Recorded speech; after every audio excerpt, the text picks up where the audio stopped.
Welcome to the deep dive. Today, we're putting on our digital detective hats. We are investigating a classic case of slick marketing versus, well, a pretty messy reality. We're diving into guard blinds, custom blackout blinds. You can find them at guardblinds.com. Hmm, And their marketing is really ambitious. They're calling it the premium blackout solution. the premium solution. And they promise nothing less than full darkness. They say this is all down to a sealed track system that blocks every bit of light. Plus, it's got this dual-layer honeycomb fabric for insulation and, noise reduction. Right. It sounds like the perfect product. It does. Quick install, child safe, the whole package. It's an incredibly polished presentation, but, and this is the key, that's where our investigation really begins. Because that high-end visual marketing, it clashes pretty dramatically with what you find when you do some independent background checks. So our mission today is simple. Does this product actually live up to the hype? Especially when there's some very clear technical red flags popping up right away. Okay, so where do we start? Well, the first thing we did was check a third-party aggregator.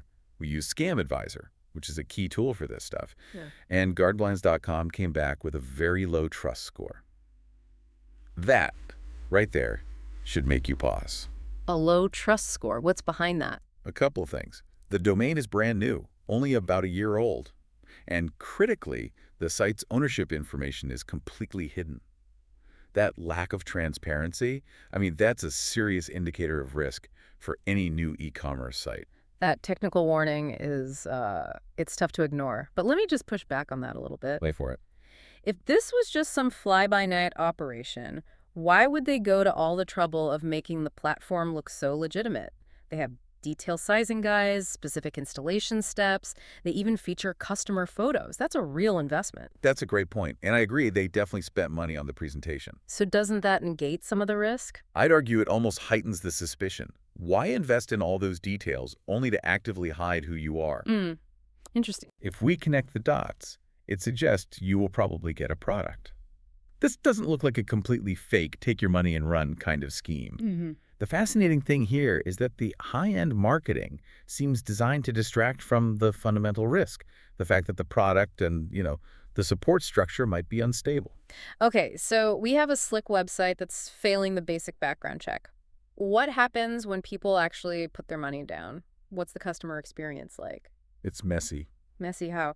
Their own internal TrustSpot page shows a pretty favorable rating, right? Something like 60% five-star reviews. It does, but then you dig a little deeper. And you find a claim that is, it's the internet equivalent of seeing the locks changed on a store. It just undermines everything else. Exactly. What did you find? One reviewer claimed the company used their name for reviews on the website without their permission. Wow. Yeah. If that's true, that kind of alleged review manipulation just poisons the well instantly. And that leads directly to the performance gaps that real buyers are confirming. What's so interesting is that even when the product works, it seems to fail on the one core promise they built their entire brand on. Let me guess. The full darkness part. You got it. A Reddit thread confirmed the blind works pretty well, but it is not 100% blackout like they advertise. So light is still getting through. Minor amounts, yeah. Real buyers report light seeping in along the edges. And look, that's not just a minor disappointment. It's a complete failure to deliver on the every bit of light guarantee that defines the whole premium status of the product. So let's summarize the deep dive here. Okay, the marketing claims appear significantly exaggerated, especially on the total light blockage. And the customer service details are very unclear. The buyer will likely receive the blind, but the performance is highly likely to disappoint. So what does this all mean for you, the listener? If you're still considering taking the plunge on this, you absolutely must manage your expectations. Expect near blackout, not full blackout. Exactly.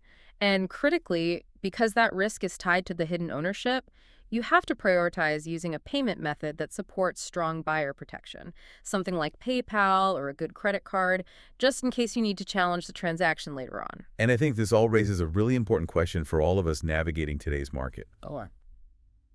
When the promise is perfection, but the background check throws up multiple warnings, low trust scores, hidden ownership, where do you place your trust?